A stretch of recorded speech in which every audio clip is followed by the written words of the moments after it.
Epicurus, he advocated for friendships over romantic relationships because of the turmoil that we all know that comes with romantic relationships. Even as friends, you have to have turmoil. Friendships, it's not about achieving tranquility. Where would you rank friendships in comparison to romantic relationships and familial connection? The familial connection has to be number one. It actually encompasses the other two. Focusing solely on personal peace is selfish. I agree. The actual framework is an individual framework of thinking. I think I'm joining the commune, you know? I had a feeling you'd be like that.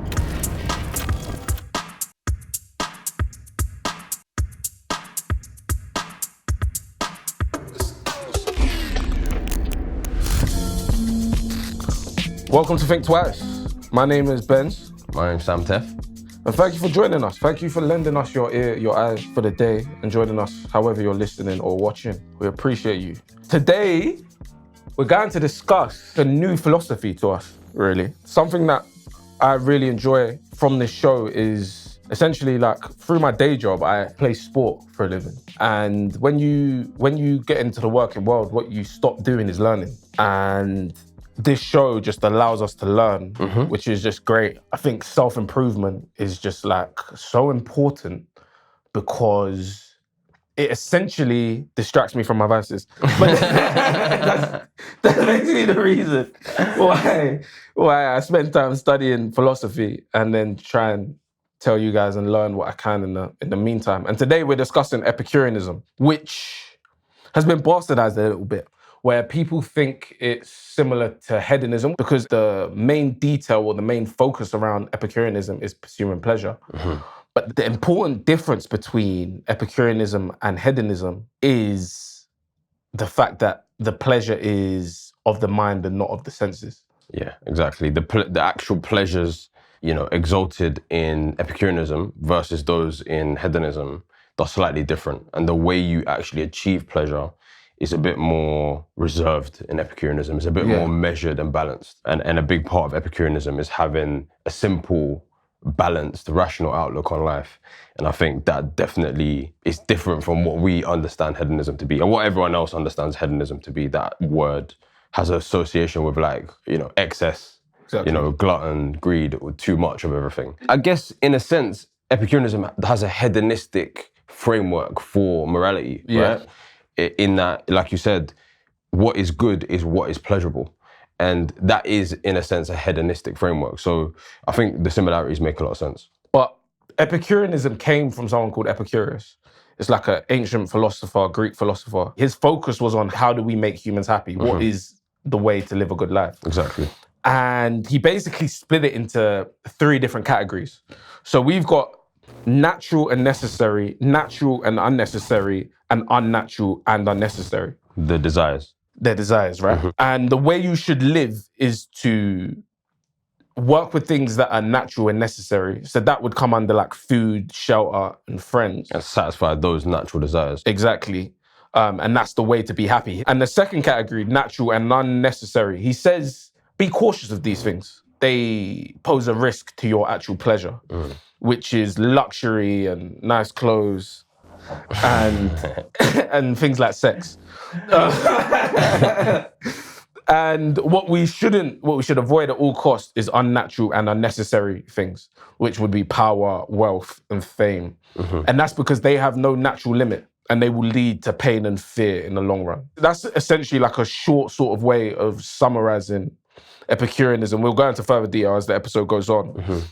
But one last point is, we might touch on this in the episode, that he basically discusses 2 types of pleasures, static pleasure and active pleasure. And the idea is that active pleasure would be something along the lines of eating a nice meal. That would be an active pleasure. The static pleasure would be enjoy the contentment afterwards. And what Epicurus was basically advocating for was we should try and strive for more static pleasure as much as possible. So that contentment is where you should try and live and not try and live with the active pleasures too much. Yeah, exactly. And to continue your analogy of the food, it's like the moment you eat a meal and you're satisfied with that meal, you have satisfied a static pleasure. And at the point at which you're full, you have static pleasure. Any dessert you might have after the fact that doesn't fill you up, it just sort of gives you sensory pleasure, is this active pleasure that, for Epicurus, doesn't actually increase one's pleasure. Yeah, exactly. It just creates motion within your pleasure, and it varies your pleasure. And it's actually one of the few things that, like, in his philosophy that made him disagree with a lot of his contemporaries, because his contemporaries saw pleasure as a sliding scale. It goes up or it goes down, whereas he saw it as something that was a bit more varied. At the point at which you're full, you have X amount of pleasure. It sort of reaches the top. And then you like shift shifts, it left and right, and like you start to like get this imbalance and like instability in your pleasure. Yeah. Which I thought was a kind of a novel thing. I don't know if it makes sense to me. Yeah. But it's a nice way to contextualize what pleasure is. And now onto the first question. Because Epicurus valued friendship so much, we thought the first question should be, is friendship the highest level of connection you can have?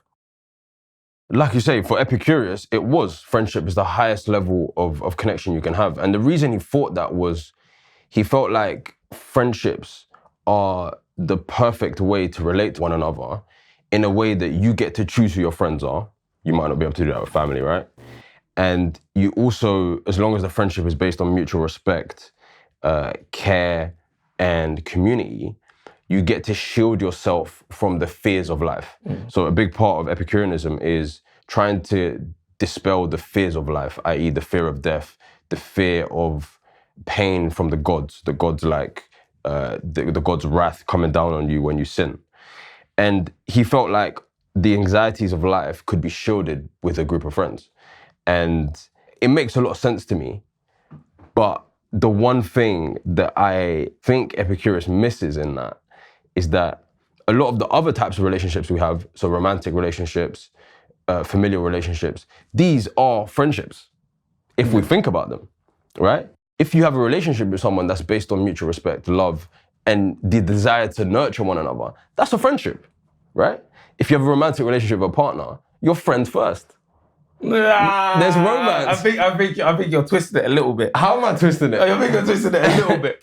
So Epicurus, he advocated for friendships over romantic relationships. He was celibate. But the reason why he advocated for it was because of the turmoil that we all know that comes with romantic relationships. And if you want peace and pleasure, he's essentially saying you can't find it there. You're more likely to find it with friends.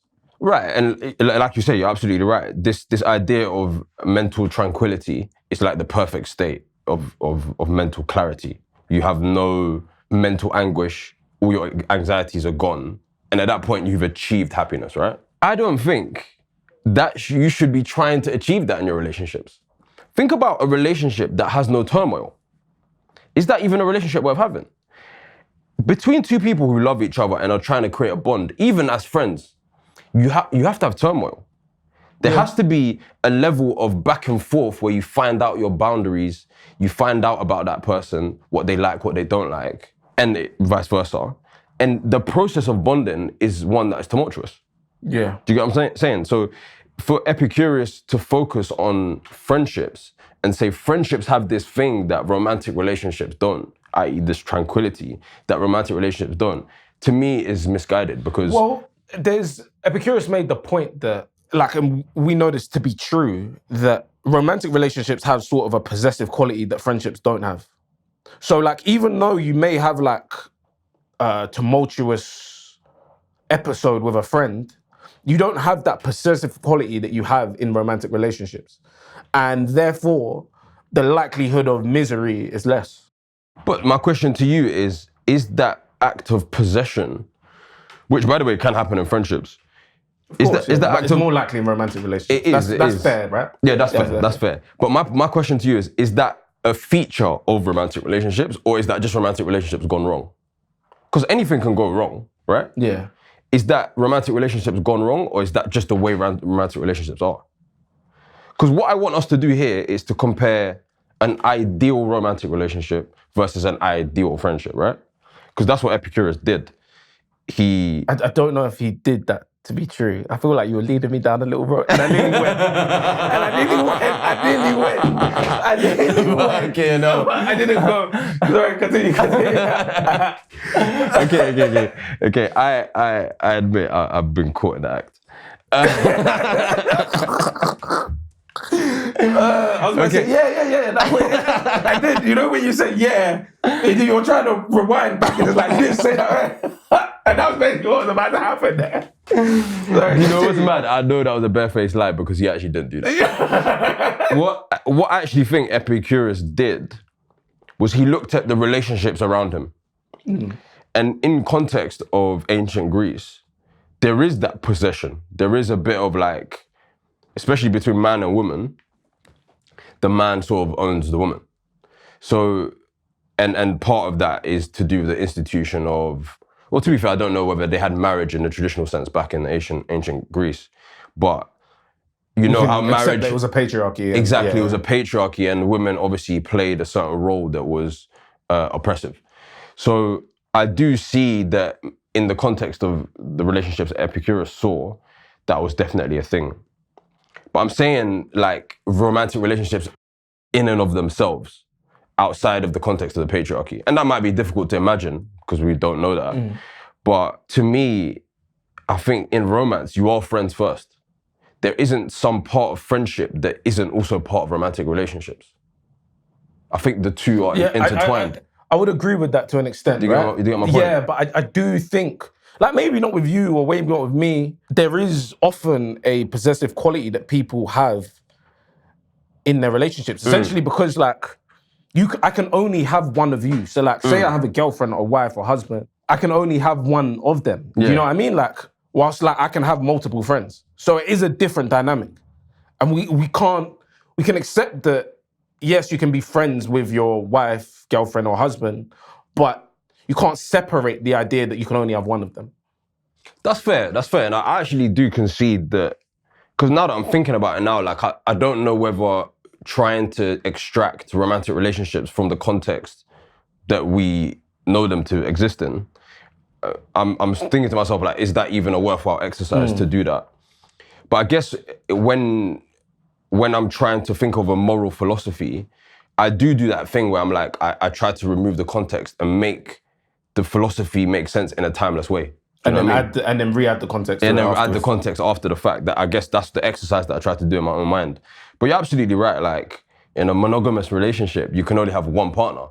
And yeah, you're right. That doesn't create possession. And you have to bear in mind that like, that's what he said. I'm not saying it's the right thing. Yeah. But that is a fair argument. Do you know what I mean? And now we have like essentially 3 different type of connections you can really have. Like a friendship connection, a romantic connection, and familial connection. Right. And when you have those 3, it's kind of, they do have different pros and cons. As a result, like the fact that you can have multiple friends means you're not as special to one other person, which you can have in that romantic relationship. Agreed. And what you have with your familial connections is essentially you have such shared history, which you don't have with the other 2. Like you were born, your brother saw you when you were 2. You might not have that with the others. Yeah. And in that same sense, it's and you have a loyalty in the fact that this person is my brother and that can't change. Whether your relationship strays or whatever, that can't change, whilst a friend can not be your friend at some point. Similarly with a romantic relationship. So I think there are strengths and weaknesses to each. I agree. And I was wondering, which one do you think is the strongest?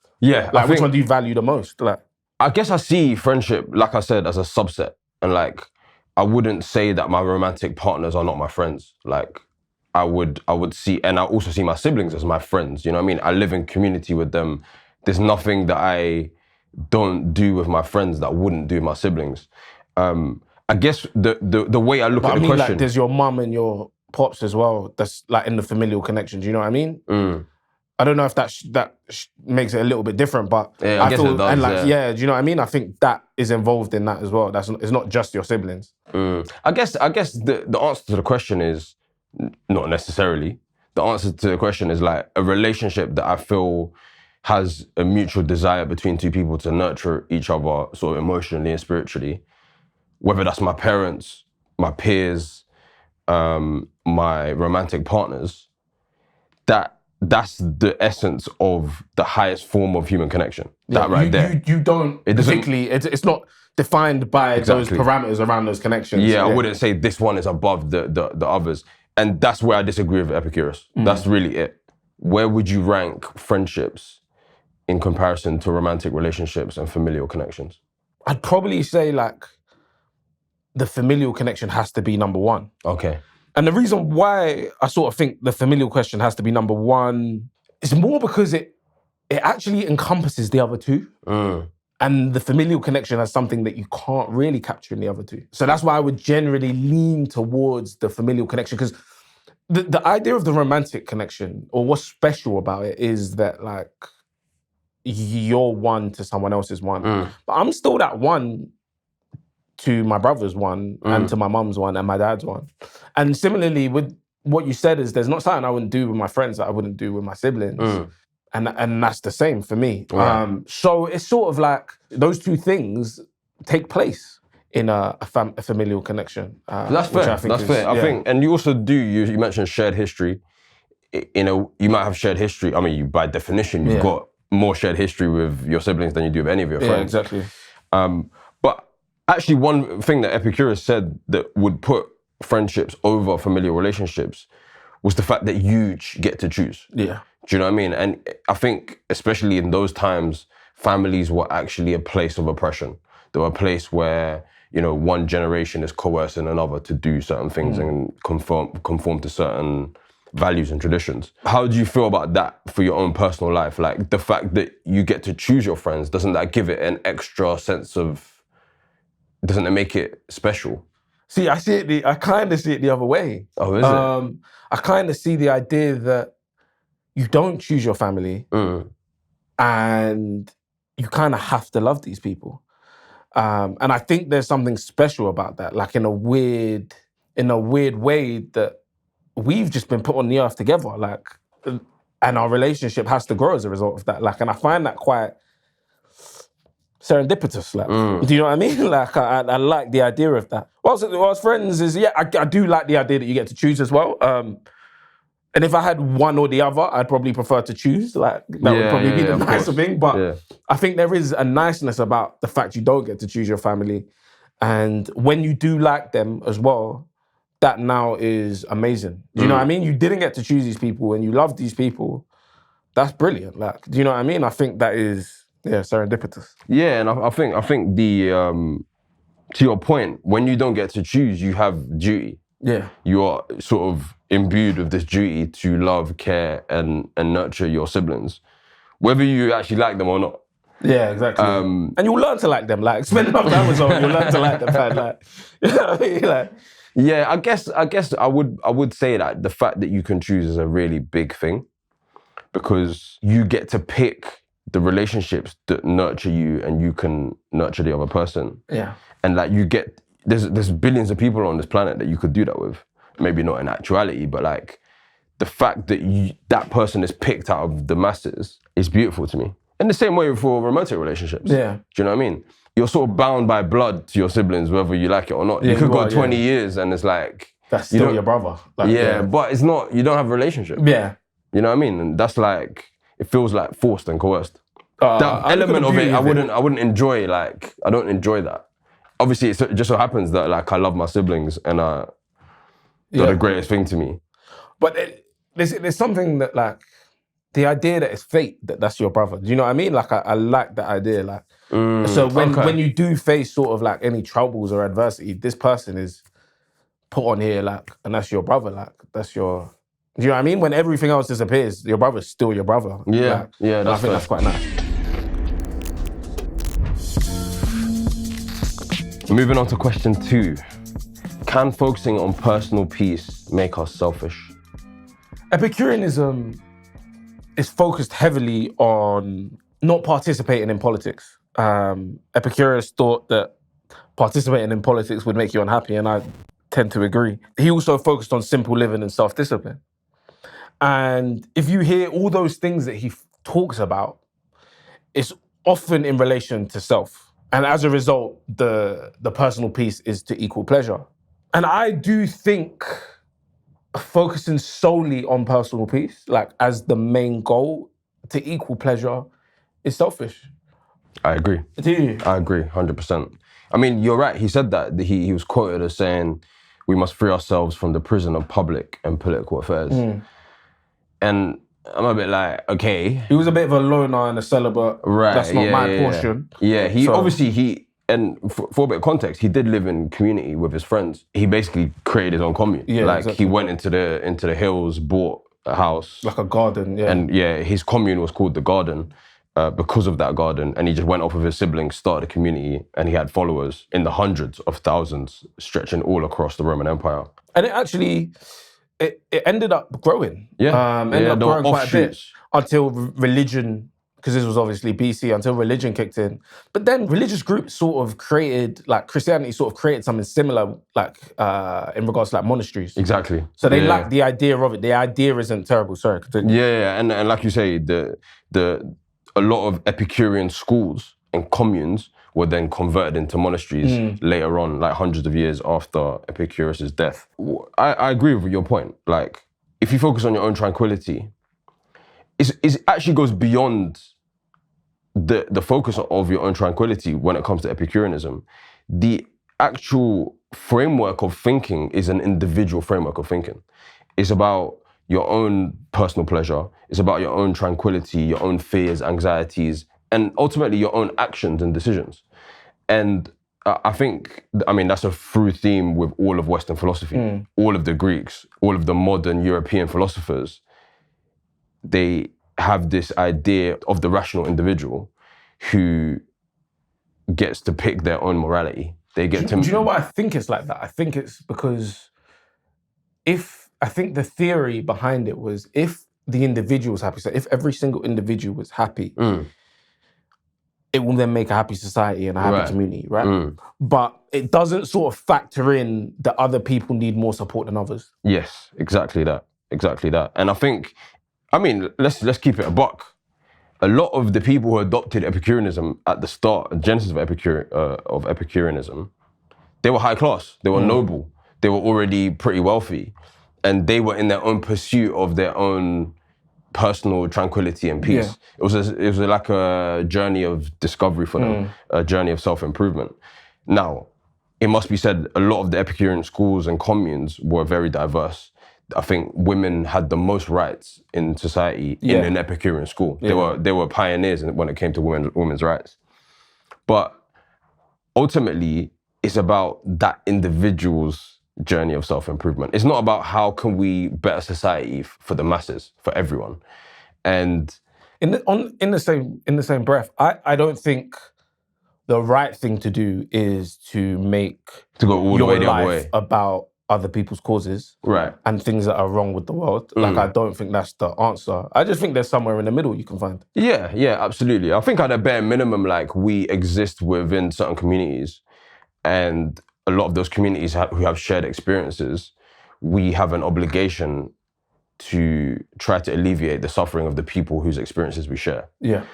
So we're young black men, and there's other young black men who are suffering with things that we intimately understand and deal with on a daily basis. And a framework that doesn't consider that, for me, feels flawed.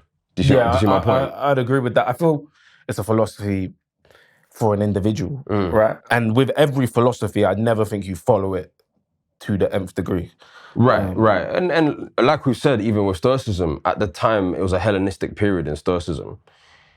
Massive amounts of turmoil, massive amounts of like individual suffering, slaves suffering at the hands of masters.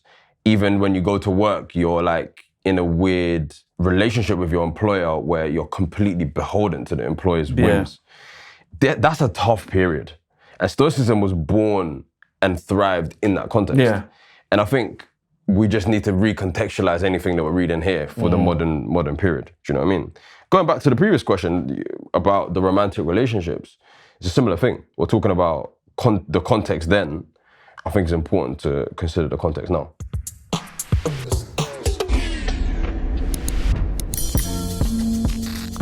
On to our final segment, the dilemma. Chat to me. We've spoken about how Epicurus founded this school of communes in ancient Greece.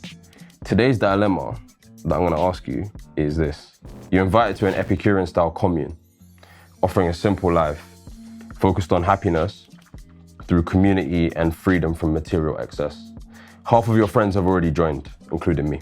However, joining means giving up your income, professional identity, and access to material goods. Do you join? Do you know what an important question? Like, how old are you? Today. Right now. You're 30. I can't. And I Why? actually Because thought you I have to was play gonna- rugby? I thought I was gonna join. But nah, I just... For do you know rugby? what- No, it's not even for so much for rugby. Forget that. It's more so... I have things in my mind that I want to achieve, right? Like, Okay. you have things that you want to compete at. There's things that you want to... There's a life you want to live. And for me to leave today or in the next month, it would put a big hole in the things I want to achieve. And therefore, I don't know if I would feel like I lived a fulfilled life. In the context of the Epicurean philosophy, are the things that you want to achieve active pleasures or static pleasures? It's more so, are the things you want to achieve natural and necessary? Right. Right? Yeah. That's my question to you. No. So do you need it like that? Well, I didn't say I was an Epicurus. Of course you don't need them, but what we can't do with Epicureanism is act as if this philosophy exists within a vacuum or a bubble. Right. Because if say I'm introduced to it today, and I agree with what he said, I have 30 years of conditioning to try and undo, which I'm not gonna undo in a month. There might be a time that I might get there. Do you get what I mean? But you have needs, right? Like, and the idea of the commune is to make you happy. And the idea of the philosophy is if you reduce the amount of needs you have, you then can be happy and reach your pleasure. But I've had these needs. These needs aren't gonna be met in that commune, you know what I mean? So it's a matter of these needs are still there and I have to satisfy them. And then maybe I won't add more needs to the current needs I have. What about you? No, before I answer the question, is this not just a way for you to buy a bit of time, achieve your goals, and then say, oh yeah, I'll reassess after I've achieved my goals, and then join the commune after you've done both? Well, like, you get what I'm saying? What? You get to do your goals, and then you can have a come to Jesus moment when you're 50. I don't see why I should cause myself pain. Because that's In not what context? What are you By saying going pain? to the commune. Epicurean pain? Pain as in like, Displeasure. avoiding pleasure. Yeah, displeasure. Okay. I don't know why I should chase displeasure. But are those things truly going to give you pleasure though? Like, are you really going to be unhappy without achieving those goals? Like, truly, for real. Potentially. Like, I don't actually know. Though. Should we talk about some of these goals then? Huh? Should we talk about some of the goals? Do you want to get into it? Well, for example, say you want to start a family, right? Right. Like, your babes don't want to go to this thing. To the commune? Yeah. So like, how are you supposed to then start your family? Oh, you can start a family in the commune? And you have to take your babes with you. Your relationship? Yeah. Yeah. That's if they say yes to it, right? Yeah, okay. So we assume they say yes to it. Yeah, that's the assumption, yeah. And the reason why half of your friends have joined is that we want to isolate the decision from, I'm going to break all my like loving relationships. You're going to have plenty of loving relationships there. Especially the key ones, the core ones.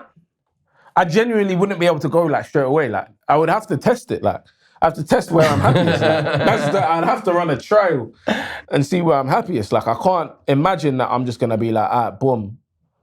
Like, I'm not unhappy. Like, man lives a good life. You know what I mean? Like, I'm not You're good. You know what I mean? Like, I'm happy. So, what am I going to go there and then maybe be unhappy? You know what I mean? The grass isn't always greener. I think I'm joining the commune, you know?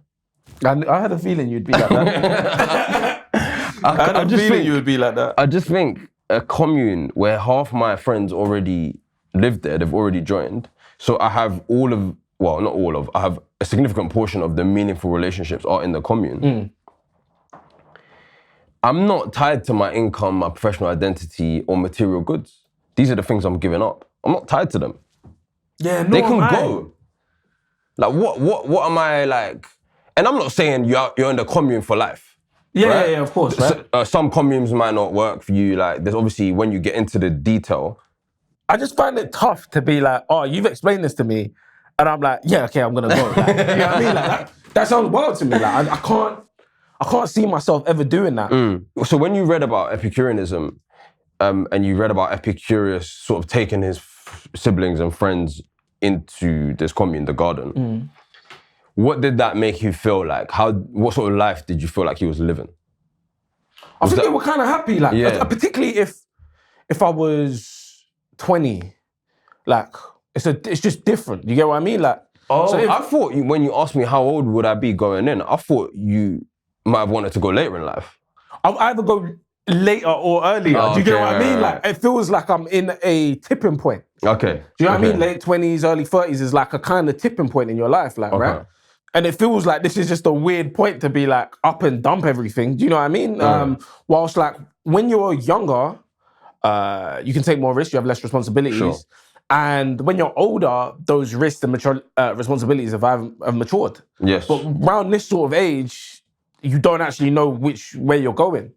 So I find it kind of difficult at this age to be like, okay, boom. Like, what if I don't like it? It's just, I think it's kind of difficult at late 20s, early 30s kind of age. Yeah, fair. There's actually a type of like living that's like emerging now online. It's a company that basically creates these pods where multiple families can all live together. It's like, it'll be like 6 or 7 families all living together. They have like maybe 2 communal kitchen spaces, but you basically live on a compound like together. Halls. It's like almost like halls, but family. You've got a house, like you've got a pod where you sleep with your partner and potentially your child, but like you share the communal areas together. That's halls. That's literally halls. Yeah, but it's not halls. When you say halls, that's like... It's halls, bro. You're denigrating it a bit. That's halls, bro. Alright, cool. They live in halls. No, wait. They live in the boarding house, man. They live, bro. Like, nah, I'll send you the link after this. I can't let it look sick. I know they do that in Asia. Oh, is it? Yeah, I know they do that in Asia. I don't know they do that in Western societies. Well, I think the company I saw was a American company. Oh, okay. And I think they've basically bought a bit of land, or they do this on a bit of land, a bit separate from like current settlements and like towns and cities. And you... That bangs. Oh, you like that I'd idea? 100% do that. Us and like me and the man them, with our little families and stuff. Do you know how sick that would be? Okay. With your friends? Of course, yeah. Okay. You get to you were talking about halls, like literally you met this family and you're going to like kind of share the same sort of thing with them. You could do that. Like if you wanted to get involved, I'm sure you could. Like a spare room kind of thing, like. Yeah, kinda. You're finding new ways to disrespect it. I said halls, digs, boarding house, spare room. Say less, man. Thank you a lot for joining us. I hope you learned something. It's been a pleasure. Take care. See you next week, man. Peace.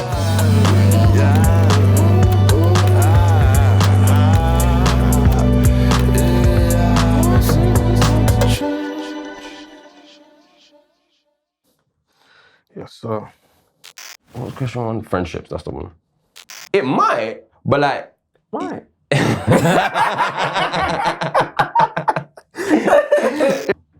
Cool, good. Was that the only one? That was it, yeah.